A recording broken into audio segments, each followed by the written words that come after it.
Alors bonjour, nous allons corriger le concours blanc de cette année 2024. Ici, vous aviez comme premier exercice un exercice qui consistait à faire l'étude de cette suite récurrente. Je vous rappelle que si on a la représentation graphique de la fonction f, ici, la fonction f, elle vaut 1 en 0 et elle vaut 1 en 1 et elle fait comme ça sur 0, 1. On a avec un minimum qui est racine de 3 sur 2. Là, en 1 demi, on verra ça dans le développement. Donc, comme U0 vaut 1 demi, on peut représenter ici les premiers termes de la suite. Donc, on a U1, U2, U3, etc., qui semblent croissants. Donc, on a UN qui semble croissante et UN semble tendre vers 1. Donc, bien sûr, l'objectif des premières questions, ce sera de montrer ce résultat. Et donc, dans une première question, c'est l'étude de la fonction f qui est définie ainsi. Comme on a la racine carrée d'un polynôme de second degré, il faut vérifier que ce qui est sous la racine, tout ça, est positif. Donc, pour ça, on va faire le delta de ce polynôme. On va avoir un delta négatif, donc du signe de a. Donc, ceci étant positif, f défini sur R. Voilà comment il fallait procéder. Or, UN plus 1, c'est f de UN. Ça existera toujours, hein, existe. Donc, UN défini. Voilà, donc là, c'était rien de plus, hein, une ligne, on répondait à la question. Donc, pour la deuxième question, on devait étudier la fonction f. Donc ici, on a l'expression de sa dérivée, hein, puisqu'on utilise la formule racine de u. Donc u', dérivée de cette expression 2x moins 1, sur 2 racines de u, donc cette expression. Ça a été bien fait. On précisait ensuite ceci positif, donc f' du signe du numérateur, qui est 2x moins 1. Il faut l'écrire en toutes lettres. On étudie 2x moins 1, ça à la rigueur, on n'est pas obligé, hein, on résout. On trouve que ça s'annule en 1 demi. Comme on devait faire l'étude entre 0 et 1 seulement, il n'y a pas besoin de faire ailleurs, vous avez ceci, vous avez signe de A positif, donc plus à droite, moins à gauche, et on retrouve le tableau de variation de la fonction f que je représentais ici. Donc ici la valeur 1, la valeur racine de 3 sur 2, ça c'est f, et ça c'est f' de x, le signe de l'expression. Alors maintenant qu'on a ceci, on voulait que vous montriez par récurrence le résultat suivant. On ne vous disait pas qu'il fallait le faire par récurrence, mais on l'avait fait tellement de fois que ce n'était pas nécessaire. Donc pour ça, vous notez ça Pn, voilà. En P0, comme on a U1 qui vaut racine de 3 sur 2, eh bien c'est vrai, hein. Donc vrai au rang 0. Ensuite, pour l'hérédité, on suppose soit n positif, supposons Pn vrai. On a ceci à réécrire. On part de là. On dit comme f est croissante sur 0, sur 1 demi 1, on peut appliquer la formule puisqu'on est sur 1 demi 1. Donc on a f de 1 demi, c'est racine de 3 sur 2, f de un, f de un plus 1, voilà, ça c'est un plus 1, ça c'est un plus 2, et f de 1 et f de 1, c'est 1. Donc on a montré que Pn impliquait Pn plus 1, on a montré par récurrence que pour tout n, etc. Donc voilà comment il fallait procéder, hein. Vous allez le corriger de toute façon sous les yeux, j'espère. Pour la question d'après, on a donc montré on vient de montrer que n était croissante, elle est majorée par 1, donc théorème de la limite monotone, vous avez un qui converge. Donc ça, il y en a quand même qui n'ont pas cité le théorème, un peu, mais il y en a quand même quelques-uns. Ça, c'est inquiétant tout de même, hein. Il faut absolument que vous connaissiez ceci, hein, que vous sachiez ceci. Ensuite, on note, et là on l'avait fait je ne sais pas combien de fois, hein, il y en a quand même beaucoup qui l'ont fait, et ça je suis plutôt... donc les termes suivants tendent aussi vers L. Or, un plus 1 égale f de un, donc f de un, ça tend vers f de L. Ici, c'est car, et ça, il y en a plein qui l'ont oublié, même parmi les bonnes copies, car f continue sur R, voilà. Unicité de la limite, voilà, f de L égale L, vous résolvez et vous trouvez L égale 1, vous regarderez la résolution. Donc il faut mettre au carré de chaque côté, il y a la racine qui saute, etc. Alors pour la quatrième question, nous devions montrer cette inégalité sur f'. Ce qui est un peu idiot, c'était le sujet initial. Je vous ai mis la résolution algébrique. Et en plus, sur 0,1, ça n'a aucun intérêt. On pouvait le faire sur un demi 1. Mais comme dans l'énoncé initial, U0, il était juste compris entre 0 et 1, c'était mieux de le montrer entre 0 et 1.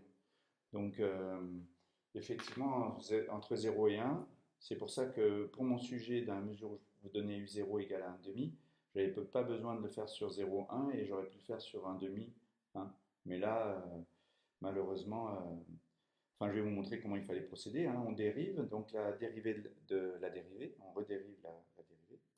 Alors certains ont remarqué que ici, ils ont reconnu f de x. Et donc pour faire la dérivée, comme c'est de la forme u sur v, ils faisaient u' v, donc ça faisait 4f de x. Et ça permet de rédiger un peu plus rapidement. Moins u, c'est-à-dire 2x moins 1, v', c'est-à-dire f' de x. Avec, attention, c'est pas tout à fait f' parce qu'il y a un 2 devant qu'il ne faut pas oublier. Et sur ceci au carré, hein, donc 4 f de x au carré. Donc plus facile de faire comme ça. Donc ici f', on reconnaît encore cette expression. Donc on met tout sur le même dénominateur. On met, comme il y a le 2 et le 2 qui s'éliminent ici, quand je fais f', il me reste 4f de x moins 2x moins 1 sur f de x au carré. Pas au carré, pardon, f de x, sur 4 f de x au carré. Ici, on met tout sur le dénominateur. Et on va avoir du 4 f de x puissance 3 au dénominateur, c'est-à-dire ceci à la puissance 3 demi, hein, puisque là c'est puissance 1 demi quand on a racine. Et 4 f de x carré moins, alors j'ai oublié le carré ici, 2x moins 1 au carré. Après développement, on se rend compte que tout ça, ça ne fait que 3. Et donc, f seconde est positive et f' croissante. Parce qu'au dénominateur, on a quelque chose de positif. Hein. F de x est toujours positif puisque c'est racine de quelque chose. Donc on a ceci. On tombe sur moins 1 demi ici, 1 demi ici. Donc le concepteur du sujet n'avait pas envisagé que vous fassiez comme ça, et pourtant c'est beaucoup plus efficace et beaucoup moins risqué. Un demi étant inférieur à la racine de 3, mais on aurait pu avoir des demi plutôt que 1 sur racine de 3, et finir l'exercice en remplaçant tous les racines de 3 par 2, et ce qui était beaucoup plus efficace, en plus pour la convergence. Donc c'est vraiment celui qui a fait, ceux qui ont relu le corrigé, l'énoncé initial de CCNP, ils auraient quand même pu l'observer, mais enfin personne n'a vu. Donc ensuite, c'était le théorème de l'inégalité des accroissements finis. Alors déjà là, on a f de x qui est compris entre moins 1 et 1, donc la valeur f', pardon, de x compris entre moins 1 et 1. Donc ça, c'est inférieur ou égal à 1 demi, qui est inférieur à 1 sur racine de 3. Donc ça, c'était comment conclure, hein, je l'ai oublié de le faire. Et on va passer à la question 5, qui est l'inégalité des accroissements finis. Alors, il ne suffisait pas de citer l'inégalité des accroissements finis, il fallait donc inégalité des accroissements finis sur 0,1 appliqué à f, voilà. Et bien sûr, vous l'écrivez en toutes lettres. Il y en a qui ont écrit AF, ça ne va pas. Surtout qu'il y en a beaucoup qui sont partis en avance. Donc franchement, ils avaient le temps d'écrire. Alors, chose que tout le monde, enfin pas tout le monde, mais 90% des étudiants ont oublié, c'est de rappeler ceci. Voilà.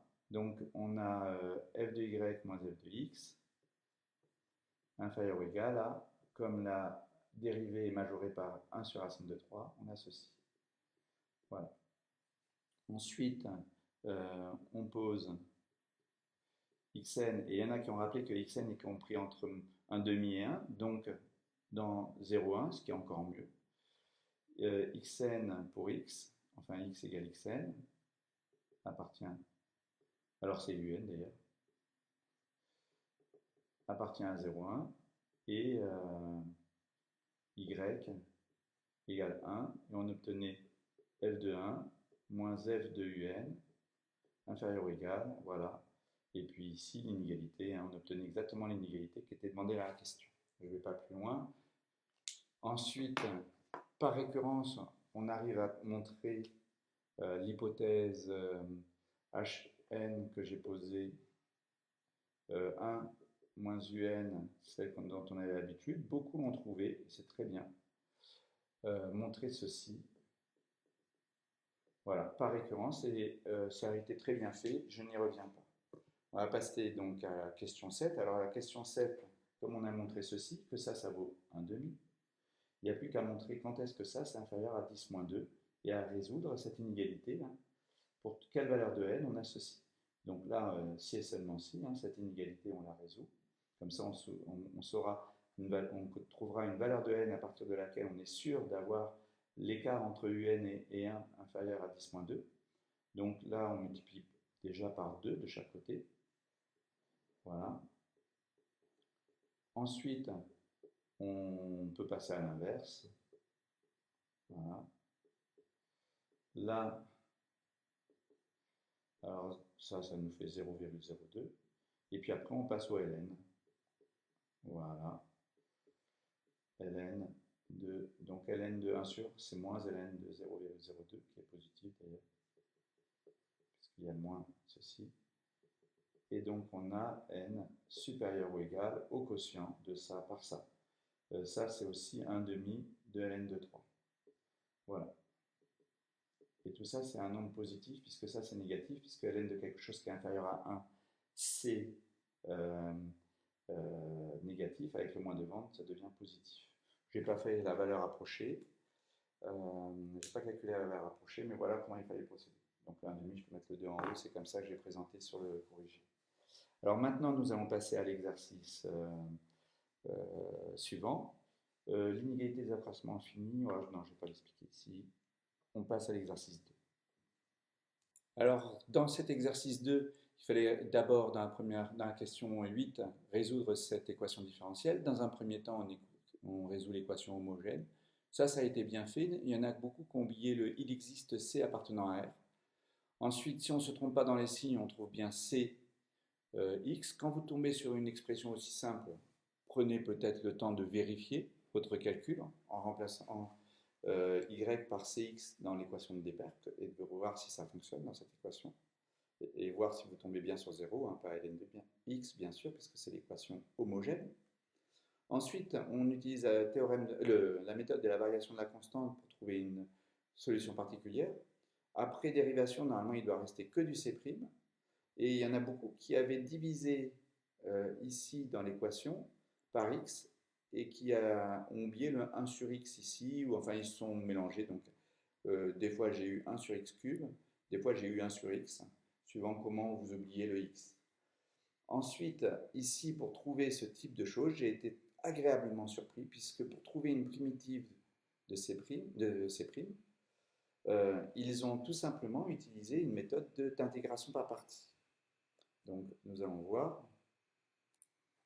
Effectivement, ici, en faisant une intégration par partie, le ln nous gênant, vous avez bien retenu le fait qu'il fallait d'abord trouver une primitive de 1 sur x carré. Alors, certains m'ont mis des choses avec des ln, enfin, globalement, ils avaient pensé, ils avaient eu l'idée, mais ils l'ont mal appliqué. Donc, moins 1 sur x, ici, une primitive de 1 sur x carré. Donc, il me reste ln de x. Et maintenant, une primitive de... alors, ceci, primitive intégrée, on tombe moins 1 sur x. Et avec la dérivée de ln, on se retrouve avec 1 sur x carré. Et le moins, je l'ai mis devant avec un plus. Hein, donc, voilà ce que l'on obtient. Ensuite, ne pas oublier que comme l'équation, la solution particulière, on l'a cherchée sous la forme c de x fois x, il faut remplacer maintenant, on choisit ce c de x qui convient, qui est moins 1 sur x, vous l'avez là, ici, moins 1 sur x, facteur de ln de x plus 1, plus x, pardon. Auquel cas, quand on multiplie par x, ça s'élimine, et il me reste moins ln de x moins x. Voilà la solution particulière. Donc là, il faut que je barre, hein, j'ai oublié de corriger, hein, donc ça c'est faux, hein, bien sûr. C'est ça la solution particulière. c'est moins cette expression. Ensuite, on a donc la solution de l'équation homogène, plus une solution particulière, enfin la forme générale. Et maintenant, pour trouver C, condition initiale, on trouvera C égale 1. Ça, j'y reviens pas, c'est la solution du problème de Cauchy. Donc voilà comment il fallait procéder. Je n'épiloguerai pas sur cette question 8. Alors pour la question 9, on avait cette fonction qui était définie ainsi. À y, j'associe cette fonction. E, c'était l'ensemble des fonctions C infini sur 0 privé jusqu'à plus l'infini. J'ai noté I, cet ensemble. Si vous avez Y et C infini, cette expression restera C infini. Donc déjà, vous avez phi qui est défini. J'avais 0,5 points pour justifier que phi était défini et je ne l'ai jamais mis. Personne n'a montré que phi était bien défini. Alors ensuite, pour ce qui est de la linéarité, je suis content de constater que vous avez tous réussi à montrer la linéarité.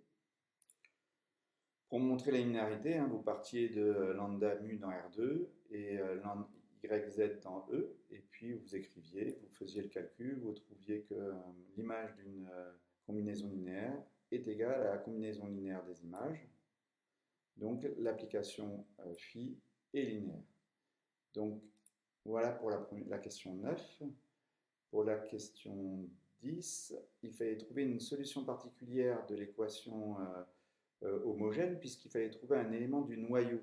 Trouver un élément du noyau, c'est-à-dire trouver soit Y, on veut montrer pour quelle valeur ceci appartient à un quart de phi, quelle valeur de alpha ceci appartient à un quart de phi, c'est-à-dire si et seulement si je remplace ici y par l'expression x puissance alpha, je dois tomber sur 0 puisque l'image de phi doit être nulle. L'image de y doit être nulle.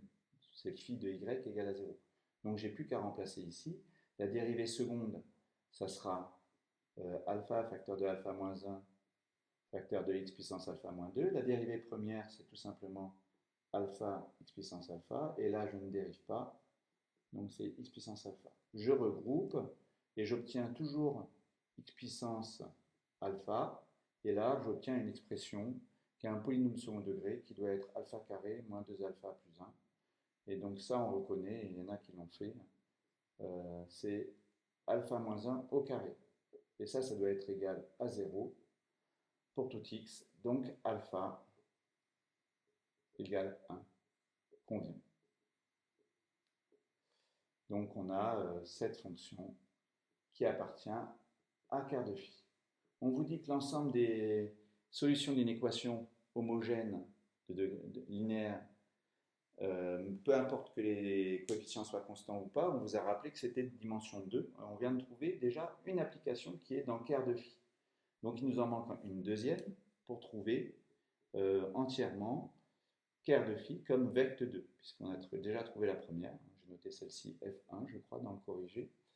Donc on a déjà trouvé une fonction qui convient. Ah non, j'ai noté Y, pardon. Y1.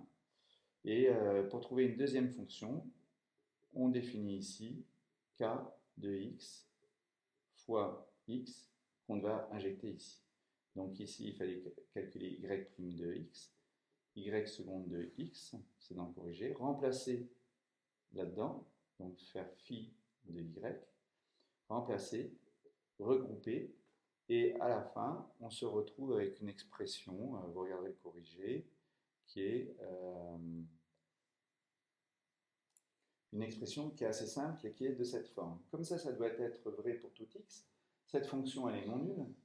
C'est une produit de fonction, donc il faut que cette fonction soit nulle. Donc k', solution de l'équation, là, k', là, c'est la dérivée de k', donc y'(x) plus y égale à 0.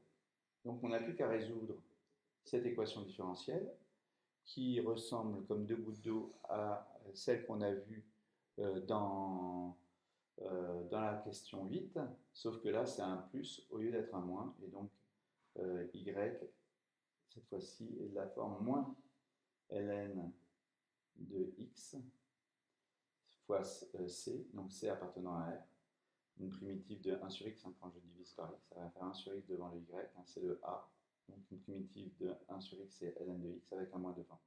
Et donc là, cette fois-ci, on trouve c sur x.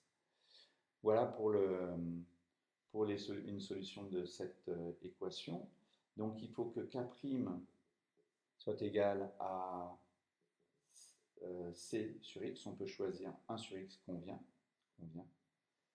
Et donc k, c'est une primitive de ceci, c'est-à-dire ln de x. Donc ici, y2, une deuxième équation, fonction solution de l'équation homogène, c'est-à-dire dans le noyau de phi, c'est la fonction k de x, c'est-à-dire ln de x fois x. X, donc ln de x, appartient à quart de phi. On a trouvé deux fonctions, y1 et y2. Elles sont linéairement indépendantes. Je vous ai montré comment procéder. Alors, il y avait une façon assez simple. On prend des combinaisons linéaires, lambda y1 plus mu y2. Vous regarderez le corrigé. Égal à 0. On prend deux valeurs.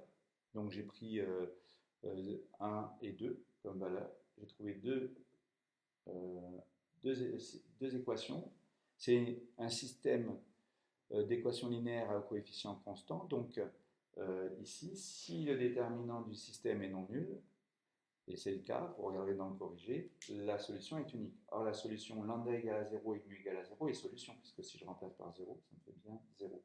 Donc, la seule combinaison linéaire pour laquelle j'ai 0, c'est quand lambda et mu sont nuls, ça veut dire que la famille est libre. Donc, j'ai bien trouvé, et ça, personne ne me l'a fait non plus, personne ne m'a montré que la famille était libre. C'est-à-dire ceux qui ont tout trouvé jusque-là n'ont pas pensé à montrer que Y1, la famille Y1, Y2, formée de Y1 et Y2, était libre pour justifier que quart de phi était bien égal à vecte de Y1, Y2, comme dans le corrigé.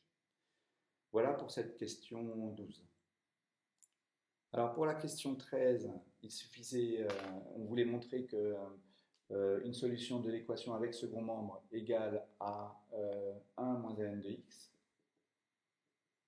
C'était, enfin ceci, moins 1 moins ln de x, était solution de cette équation avec second membre.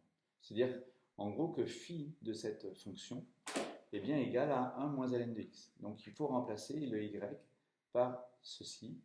Et ceux qui l'ont fait ont très bien fait et ont trouvé ceci. Donc j'étais correct, ça valait un point. Pour la question, donc ça c'était la question 13. Pour la question 14, ensuite on avait la solution particulière qu'on venait de trouver, plus les deux autres solutions du noyau. Ça c'était l'ensemble, c'était toutes les solutions d'équation avec second membre étaient de cette forme. Voilà, une solution de l'équation homogène plus une solution particulière, qu'on vient de trouver la question 13. Et il fallait trouver A et B pour que y de 1 soit égal à y' de 1 soit égal à 0. Donc ça nous donnait un système à résoudre et on trouvait les valeurs de A et B, comme vous verrez dans le corrigé. On passe donc à l'exercice 3. Alors pour l'exercice 3, donc, vous aviez cette série harmonique qu'on souhaitait étudier, surtout dans la première partie, la partie 3A, première approche. Donc d'abord, on devait montrer cette inégalité. Ah, je crois qu'il y en a qui se plaignent, pas de lumière. Voilà, je vous ai entendu. Donc ici, vous avez à montrer cette inégalité. Pour ça, vous aviez la méthode par le théorème de Taylor reste intégral. Donc on applique en 0. Il y en a qui l'ont appliqué en 1, mais ça ne marche pas, puisque en 1, ici on obtient E, ici on obtient 2, et il n'y a pas égalité des deux, donc il y a des chances que ça ne fonctionne pas. Ensuite, en réalité, ça vous montre ceci, c'est que E de x, c'est cette fonction, et la fonction y égale x plus 1, enfin la droite d'équation y égale x plus 1, alors je ne l'ai pas faite comme il faut, parce que normalement je dois avancer de 1, monter de 1, mais ce n'est pas tout à fait à l'échelle, mais peu importe. Donc ça, c'est une fonction infine, cette droite, elle est en dessous, et c'est de la représentation graphique de x, et c'est la tangente en 0. Donc ici, le tri en 0 à l'ordre 1, n égale 1, donc on applique tout bêtement. Il y en a qui m'ont écrit la formule, mais vous pouvez écrire directement. Tri, vous écrivez théorème de Taylor avec reste intégral. Ensuite, vous avez ceci, donc ça vous fait E0 plus E de x' en 0, donc ça fait toujours pareil,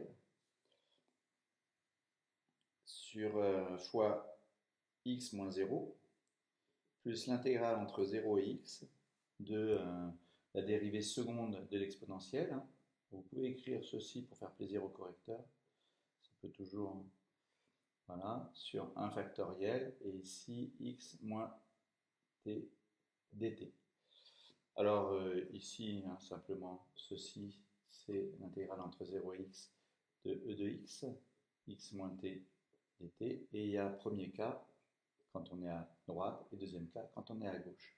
Je fais directement le second cas si x inférieur ou égal à 0, quel que soit t appartenant à x 0, x est là, on a x moins t qui est négatif, donc e de x facteur de x moins t est négatif, donc l'intégrale entre x et 0 de, voilà, dt est négative par positivité de l'intégrale.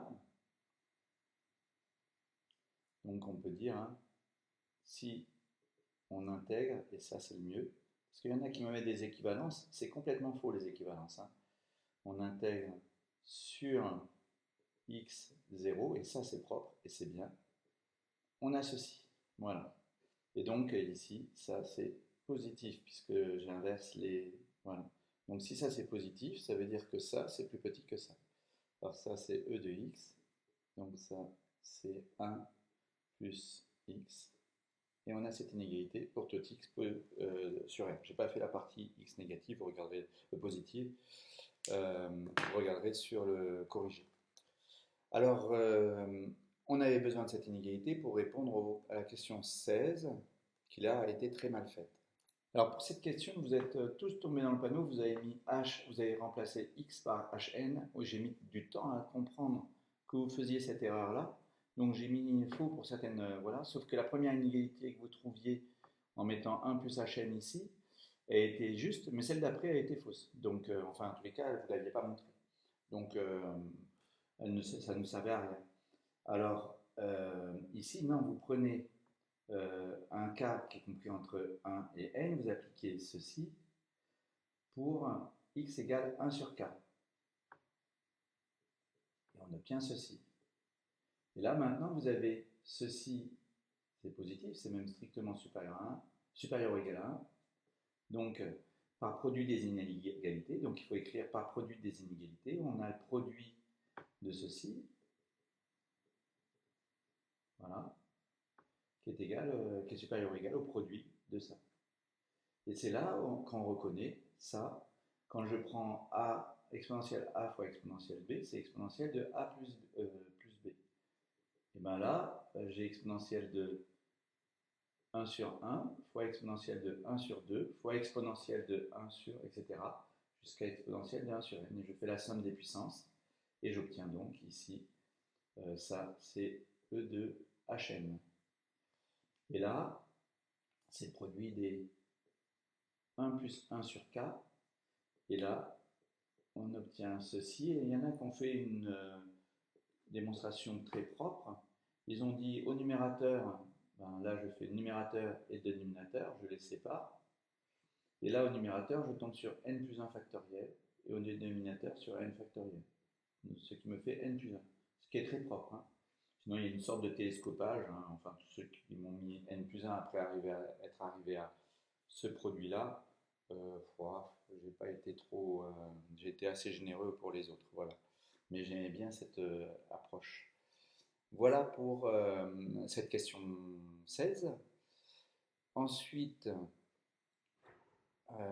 pour la question 17, alors c'est bizarre, je m'attendais à ce que ce soit mieux fait. On a n plus 1 qui tend vers plus l'infini, quand n tend vers plus l'infini. Donc E de Hn qui est plus grand par théorème de comparaison, et là vous dites théorème de comparaison, c'est supérieur, ça tend vers plus l'infini. J'en ai encore d'ailleurs dans ce sujet, pas ici mais à d'autres endroits, qui me font tendre quelque chose qui est dépend de n, avec n qui tend vers plus l'infini. Et ici, ils me mettent une expression qui dépend de n. Si vous ne voulez pas perdre 10 points sur votre sujet de concours, évitez. Hein, ça a le don de mettre le correcteur hors de lui. Hein. Vous ne pouvez pas avoir ici n tend vers plus infini et quelque chose ici qui dépend de n. Ce n'est pas possible. Donc ça, faites attention. Surtout, n'écrivez jamais ça. Alors ensuite, on a le ln de grand X qui tend vers plus infini quand grand X tend vers plus infini. Donc si je remplace ici grand X par E de Hn, et bien ça tend vers plus infini. Mais cette fois-ci, c'est quand n tend vers plus infini. Donc ça, il fallait le rajouter. Hein, et de toute façon, j'ai vu personne me rédiger vraiment proprement tout ça. Voilà, donc il y avait d'abord le théorème de comparaison et après la composée des limites à appliquer. Donc voilà pour cette question 17 et cette première partie de l'exercice 3. Donc pour l'approfondissement, c'est des choses qu'on avait déjà fait et que j'ai déjà corrigé en vidéo. Vous reverrez la vidéo de l'automatisme, on avait fait ceci. Voilà. Il y avait peut-être la partie... Ah oui, il y a quand même une première question, hein, Q18. Quand on note yn égale somme de k égale 1 jusqu'à n des k puissance alpha, pour montrer la croissance de yn, quand vous faites yn plus 1 moins yn, c'est juste, le k il ne bouge pas, hein, c'est n qui bouge, hein, c'est n qui est changé en n plus 1. Hein, et ça quand même, j'ai vu beaucoup de choses qui n'étaient pas jolies. Hein. On obtient ceci qui est positif, donc la suite yn, n'oubliez pas les parenthèses, croissante, on pourrait même dire strictement croissante, ce serait mieux. Et vous l'écrivez, hein, vous ne mettez pas la flèche. Hein. Ensuite, quand même, il y a les inégalités avec les intégrales, il faut quand même que j'en dise quelques mots. Donc je vais quand même corriger pas le 19 parce que vous l'avez quelque part, mais le 20. Voilà, la question 20, on va corriger la question 20. Alors pour montrer cette inégalité, on va utiliser la croissance de l'intégrale. Et donc au préalable, soit la croissance de l'intégrale, soit l'inégalité de la moyenne, ce qui permet d'obtenir le même résultat. Donc ici, avant cela, il faut trouver une inégalité sur les fonctions que l'on va intégrer. Donc pour ça, il faut dire soit k appartenant à n étoiles, quel que soit t appartenant à k plus 1, on va se situer sur l'intervalle. En fait, c'est ça, hein, c'est que vous avez la fonction 1 sur t qui fait ça. Le 1 sur k plus 1, c'est ça, entre k et k plus 1. La hauteur, pardon, k plus 1. La hauteur ici, c'est 1 sur k plus 1. La hauteur ici, c'est 1 sur k. Et vous avez la petite surface qui est là, qui est inférieure ou égale à la surface sous la courbe, c'est-à-dire l'intégrale, et qui est inférieure ou égale à la surface en vert ici, qui est celle-ci. Voilà, c'est ça que l'on va démontrer. Donc la méthode est toujours la même. Hein. Vous prenez k appartenant à une étoile, quel que soit t appartenant à k plus 1, on a ceci, et en appliquant la fonction qui a t associe 1 sur t, décroissante sur r plus étoile, il faut écrire tout ça, on obtient ceci. Voilà. Et ensuite, tout simplement, on dit par croissance de l'intégrale, voilà, et on passe à l'intégrale. La rigueur, c'est mieux que l'inégalité de la moyenne. L'inégalité de la moyenne, ça nous dirait que l'intégrale entre k et k plus 1, là on aurait k plus 1 moins k égale 1, et ça nous donne ceci à gauche, et ceci à droite, pour les mêmes raisons. Donc là, le 1 sur k plus 1, somme entre k et k plus 1, dt, comme ça, ça ne dépend pas de t, on peut le sortir, et ça fait k plus 1 moins k, donc ça fait 1. Ici, j'ai ceci, dt sur t, et là, même chose, je vais avoir 1 sur k. D'où l'inégalité qui est ici. Alors ça, c'est vrai pour tout cas. Donc ensuite, je peux passer à la somme. Donc là, on a montré cette inégalité. Et dans un deuxième temps, comme ça c'est vrai pour tout cas appartenant à N, je peux, à N étoile, je peux prendre mon somme, ici, simplement ces inégalités, les inégalités entre 1 et n. Donc on obtient somme de k égale 1 jusqu'à n des 1 sur k plus 1. La somme de k égale 1 jusqu'à n des k plus 1. Alors on peut le faire deux fois séparément. Dans un premier temps, on peut faire entre 1 et n moins 1, auquel cas je vais obtenir directement la chaîne ici.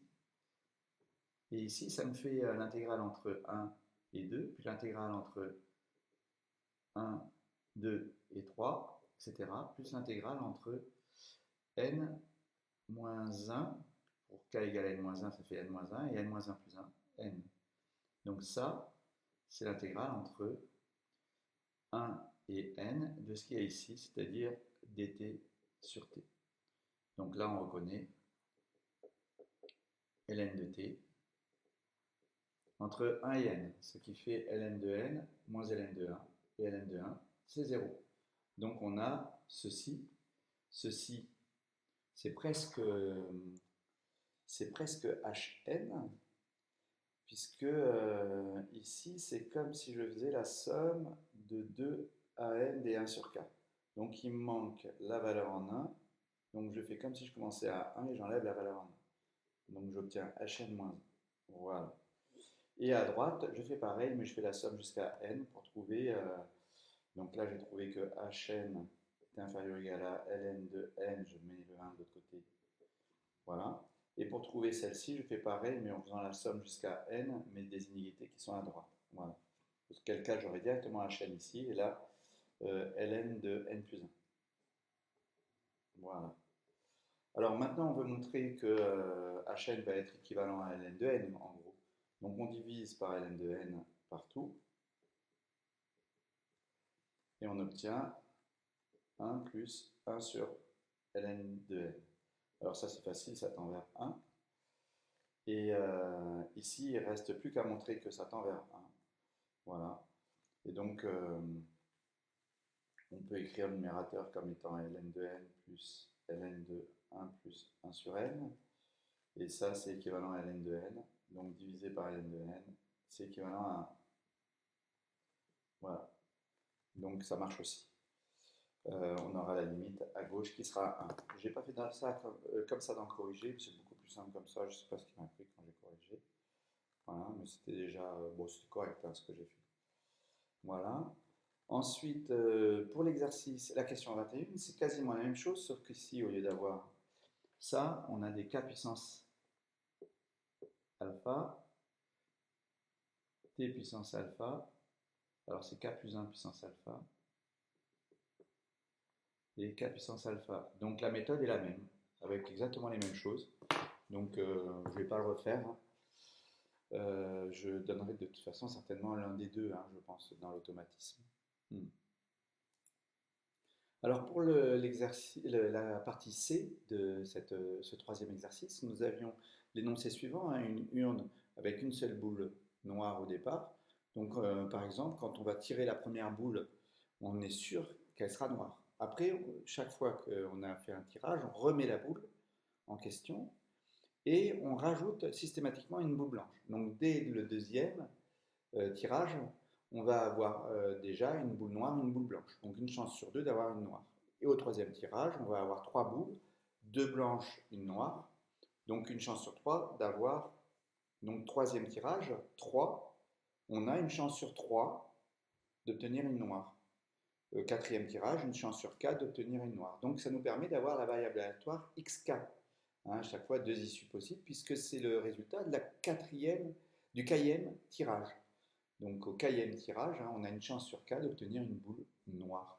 Quand on fait la somme Zn, voilà, Zn égale somme de k égale 1 jusqu'à n des xk. Xk c'est 0 si on a tiré une blanche, 1 si on a tiré une noire. Donc c'est le nombre de fois on a tiré une noire. Donc, nombre de fois on a tiré une noire. C'était assez simple. Donc, il y en a quand même qui ont répondu, beaucoup, hein, et c'est pas toujours la meilleure copie d'ailleurs. Et donc, je vous fais ici, c'est ça. Ensuite, le XK, c'est au Cayenne tirage la probabilité de tirer une noire. On obtiendra XK égale 1. Comme on a K boules au total et qu'on n'a qu'une noire, 1 sur K. 0 et 1 moins 1 sur K. Aucune boule noire, ceci. C'est une Bernoulli. Deux issues possibles. Bernoulli. Voilà. Et le paramètre, paramètres, 1 sur K. On connaît l'espérance de XK. Alors XK, hein, c'est pas K, c'est L. Je ne peux pas prendre la même notation. XK égale L. Voici le tableau, mais si vous dites ça, ça suffit. Et on connaît la formule, hein, c'est l'espérance, c'est ceci. Mais sinon, c'est ça fois ça, plus ça fois ça. Donc ça fait 1 fois 1 sur K, donc 1 sur K. Et pour l'espérance de Zn, on a l'espérance de la somme. Il y en a qui m'ont dit, donné le théorème, ils m'ont dit que c'était linéaire. Donc voilà, ça c'est 1 sur K et on reconnaît Hn. Voilà, donc ça c'est intéressant. Quand est-ce qu'on aura l'espérance en moyenne, c'est-à-dire la moyenne de Zn supérieure ou égale à, 4, à 1,5, pardon. Qu'est-ce que je dis Oui, c'était la question, déterminer la valeur de n pour laquelle on peut espérer obtenir en moyenne 4 fois la boule noire, donc l'espérance supérieure ou égale à 4. Ici, on obtenait Hn, or Hn est supérieur à n plus 1, à ln de n plus 1, c'est ce qu'on a montré juste avant. Donc ça, il faut que ce soit supérieur à 4 et on résout, hein, ça fait ceci en passant à l'exponentielle. Ça, c'est plus grand que 54. Donc il faut que n soit supérieur ou égal. Alors supérieur strictement à 54. Donc ça doit être supérieur ou égal à 54. Voilà. Donc c'était le résultat. Alors voici pour la question 25. On passe maintenant à l'exercice 4. Donc là, c'était tout un exercice du concours de cette année. Hein, donc assez intéressant de voir que toute cette partie, hein, les 9 premières questions, c'est du programme de première année. Après les autres, ça va plus loin quand même. Hein. Alors maintenant, on passe à l'exercice 4 qui est inspiré de CCNP 2017. J'ai rarement vu un énoncé aussi mal présenté. Bien évidemment, il faut vous entraîner à des énoncés mal présentés, puisque ça peut arriver, puisque c'est arrivé en 2017. Hein. Donc voilà. Je me suis même un peu énervé un moment sur le corriger. J'ai fini par enlever quand même une question tellement idiote que je ne voyais pas l'intérêt. Alors ici, vous avez des graphes qui sont de ce type-là. Vous avez la page 1, page web 1, qui a un lien vers la page 3, et la page 3 qui a un lien vers la page 1. De 3 vers 1, on a une flèche, et de 1 vers 3. Ensuite, pareil, un lien de la page 1 vers la page 2, et un lien de la page 2 vers la page 1. Quand vous êtes sur la page 2, vous pouvez cliquer sur un lien qui vous amène à la page 1. De la page 3, vous n'en avez aucun vers la page 2. En revanche, vous en avez un de la page 2 vers la page 3. Et ainsi de suite. Hein. Donc voici le graphe. Alors, ici, si on regarde la matrice associée, la première colonne, c'est relativement à la page 1. Vous ne pouvez pas aller de la page 1 à la page 1, ce serait idiot. En revanche, de la page 1, vous pouvez aller à la page 2, à la page 3 et à la page 4.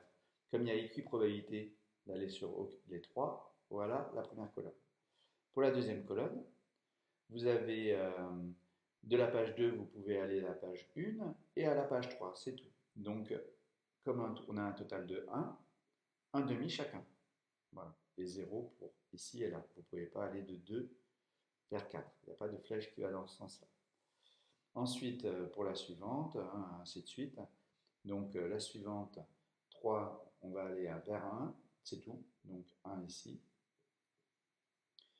Et de 4, vous pouvez aller soit vers 1, soit vers 2. Donc 1 demi vers 1, 1 demi vers 2, puisque en tout, ça va faire 1. On aura toujours la colonne, la somme fera 1, somme fera 1, etc. Alors, la première question, c'était compléter cette matrice. On vient de le faire. Là, c'était la question 26. Question 27. Alors, soit vous faisiez la somme, à chaque fois vous trouviez 1, soit vous dites que ici, vous avez les événements, parce qu'on notait l'événement, aller à la page, c'était, attendez, l'événement, ah oui, c'est A-I-N-J, l'événement, être à la page J, voilà, être à la page J, A-N-J, être à la page J, à l'instant N, voilà, donc ça c'est un événement. En revanche, ça, ce n'est pas un événement, attention. Donc ceux qui m'ont écrit ça, ce sont des événements, ce n'est pas un événement. Ça aussi, vous dites, c'est un système complet d'événements. Pas du tout. Les 1, 2, 3, ce n'était pas le nom des événements. Le nom des événements, c'était AN1, AN2, AN3. Et là, vous avez un système complet, donc une partition. Et vous avez la somme des probas qui vaut 1. Et la somme des probas, c'est la probabilité de ceci, c'était la valeur T. Alors ça, c'était probabilité conditionnelle, pardon. Donc ça, j'allais dire une bêtise. Mais ça, c'est P, comment on a noté Pn de 1. Voilà. Ça, c'était Pn de 2. La probabilité de cet événement, plus la probabilité de celui-ci, etc., fait 1. Donc c'est ça qu'il fallait utiliser. Donc J, la question 27, vous allez le corriger sous les yeux, hein, vous regarderez.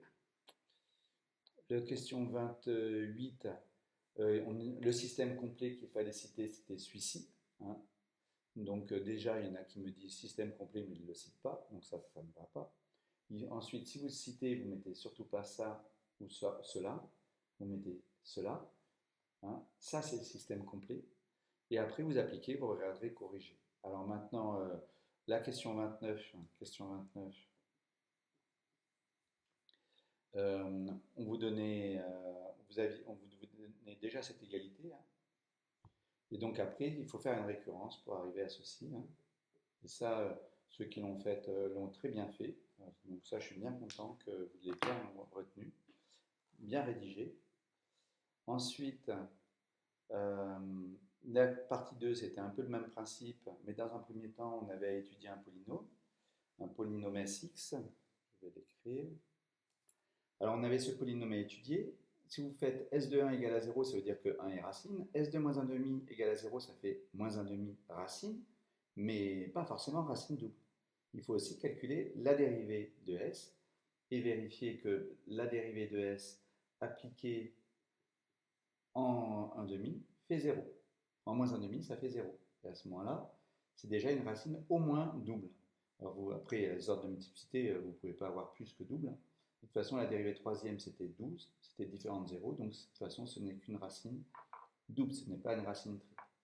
Donc avec ça, vous pouviez conclure.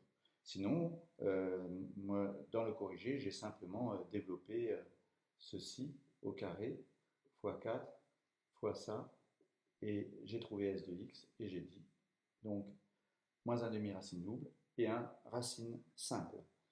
Donc, en voici pour la première question. Ceux qui n'ont pas montré que moins 1 demi était racine double, mais simplement racine, hein, vous avez eu que la moitié des points, bien sûr. Donc, ensuite, pour la question 31, il fallait simplement citer le théorème de la division euclidienne. Donc, la division euclidienne de x puissance n par s nous donne, il existe un unique, et il faut tout citer, Q, R, couple de polynômes de R crochet x, tel que xn égale q de x fois s de x plus r de x. Et là, on ne s'arrête pas. Mais de toute façon, j'ai déjà quasiment jamais eu ça. Avec degré de r strictement inférieur à degré de s qui est égal à 3. Donc, degré de r inférieur ou égal à 2 Et après, il existe alpha n, bêta n, gamma n, tel que R de x égale, alors appartenant à R3, égale alpha n, etc. Donc on avait justifié effectivement la décomposition qui était marquée dans la question 3. J'ai tout écrit ici pour que vous voyez comment on rédige proprement le résultat de cette question.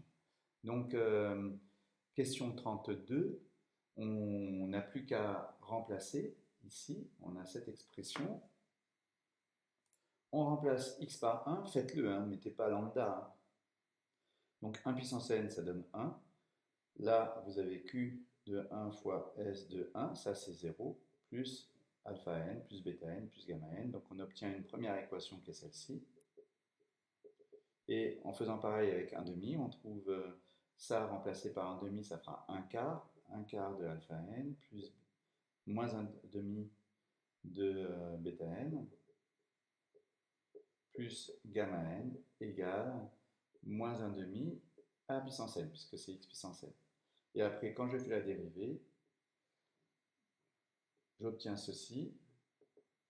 Voilà, Q'x S de x, puis après Q de x, S' de x, et puis là, 2x alpha n plus bêta n. Donc quand je remplace, comme c'est de racine double, et il faut le dire, il faut rappeler que moins 1 demi étant racine double, celui-là aussi est égal à 0. S' de moins 1 demi fera 0.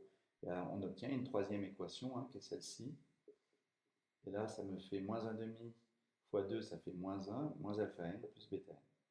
Voilà le système. Il ne vous demandait pas de le résoudre. Vous aviez en dessous la solution dans la question 34. Vous aviez la résolution du système qui avait été faite. Donc je vous rappelle qu'à la question 30, hein, je viens de l'effacer, il fallait bien préciser, question 31, qu'on utilisait la division euclidienne de xn par s. Alors dans la question 34, on voulait la limite de cette expression.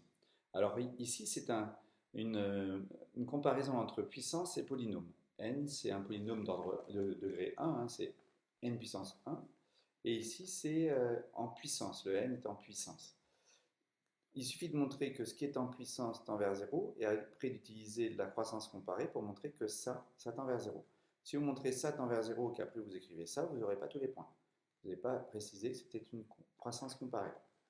Voilà. Et pour justifier que ça tend vers 0, il faut rappeler que moins 1 demi, j'ai oublié de mettre le moins, est inférieur en valeur absolue à 1, strictement, d'où la limite nulle. Donc c'était ça, la bonne rédaction. Donc je n'ai jamais vu, hein, je crois. Et ensuite, juste quand on regarde les expressions de chacune des suites alpha n, bêta n et gamma n, on trouve les limites de alpha n, bêta n et gamma n, ça devient évident. Comme c'est des probas à l'instant n, forcément la somme des probabilités pour les limites doit faire 1. On a bien constaté que ça faisait 1, la remarque n'était pas demandée. On va pouvoir passer à un deuxième exemple où on vous donne cette fois-ci la matrice de transition et non pas le schéma, le graphe. Alors la matrice qui était donnée, c'était celle-ci, et on vous demande de dessiner le graphe. Donc ici, on est relativement à la première page, on ne peut aller que à la page 3. Donc une seule flèche qui part de 1, c'est celle qui va vers la page 3. Pour la page 2, on peut aller aussi bien en 1 qu'en 3. Et pour la page 3, on peut aller aussi bien en 1 qu'en 2. Donc voici le schéma, le graphe relatif à cette matrice. Matrice T3, j'ai oublié de mettre en corrigé T3. Alors ensuite, question 36, le déterminant de xi3 moins t3, donc le déterminant de xi3 moins t3, x fois la matrice identité, donc ça va me faire des x sur la diagonale,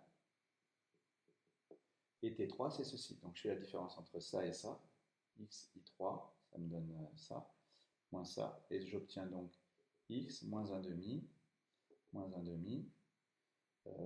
0, x, moins 1 demi, moins 1, moins 1 demi, 0, x, pardon. Voilà la matrice que l'on obtient. Et ensuite, en développant, on obtient ceci. Je ne fais pas les calculs intermédiaires. Généralement, vous les avez bien fait, c'est bien. Mais quand même, il y en a quelques-uns qui se trompent encore dans le calcul des déterminants. Alors ensuite, on remarque, et ça c'est bien, il y en a un qui l'a remarqué et qui l'a rédigé. Vous savez qui c'est, j'imagine. Ici, comme S de 1 est égal à 0, ça veut dire que ce déterminant, si je remplace par 1, ça fait 0. Donc le déterminant de I3 moins T3 est égal à 0. Ça veut dire que cette matrice n'est pas inversible. Donc ça veut dire qu'on a des éléments solutions du système quand j'ai 1, 1, 1. Donc on résout le système et on sait qu'on va trouver des solutions. Donc le noyau de cette application, de cette matrice, donc de l'application linéaire associée, il est de dimension au moins 1 déjà. Et en résolvant, alors en fait, on verrait l'année prochaine que comme le 1 est racine d'ordre 1, le noyau est de dimension au plus 1, mais aussi au moins 1. Donc vous pourrez affirmer que un noyau c'est 1, parce que forcément ce ne sera pas inversible. Ça, c'est donc le noyau sera de dimension au moins 1. Et au plus 1 à cause de l'ordre de multiplicité, mais ça en revanche, vous ne pouvez pas le savoir dès cette année. Donc là, on résout et on trouve effectivement que c'est vecte de un vecteur colonne qui doit être 3, 2, 4. Et effectivement, si je fais une image avec 1, 1, 1, j'obtiens 3 fois 1, donc 3, moins 1, moins 2, donc 0. Puis je fais pareil ici. Donc si je fais ça fois ça, ça fait bien 0, donc c'est bien dans le noyau, effectivement, quand je prends x égale 1. Donc j'obtiens bien ceci. On fait quelque chose de similaire pour la deuxième. Vous regardez bien le corriger, hein, parce que ça a quand même des chances que je le donne. Hein.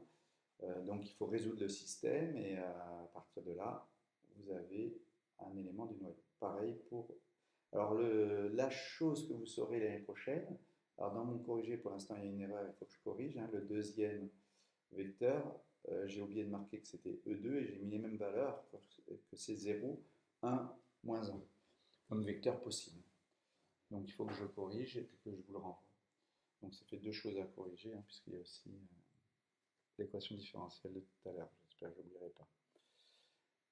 Alors, oui, comme l'ordre de S de 1,5 est 2, vous verrez l'année prochaine que, comme l'ordre de moins 1,5 pardon, est 2, que le ker de, quand je remplace par moins 1,5, donc ça fait moins 1,5, mais ça, ce sera pareil qu'avec des plus partout.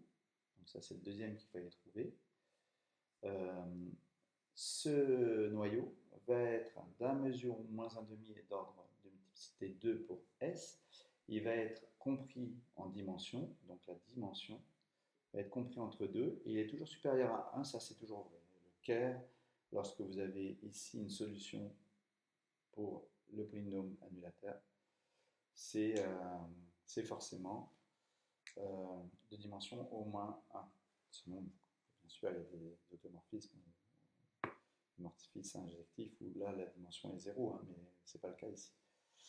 Je veux dire beaucoup de choses, résultat, je vous ai perdu. Donc ici, la dimension est comprise entre 1 et 2, et vous verrez que la dimension est 1. Et vous verrez que là, c'est le cas un peu embêtant. Quand vous avez dimension 1 au lieu de 2 l'ordre de multiplicité, il y a des choses qu'on ne peut pas faire, vous verrez l'année prochaine. Alors, pour la question suivante, d'abord. Alors pour la question suivante, la question 38, je vous ai mis juste faire le calcul dans le corrigé, j'avais la flemme de le rédiger, donc il faut faire d'abord le carré, le cube, il y en a encore qui ne savent pas calculer les puissances, je ne vais pas réexpliquer, hein. Là on obtient la première colonne, enfin peu importe.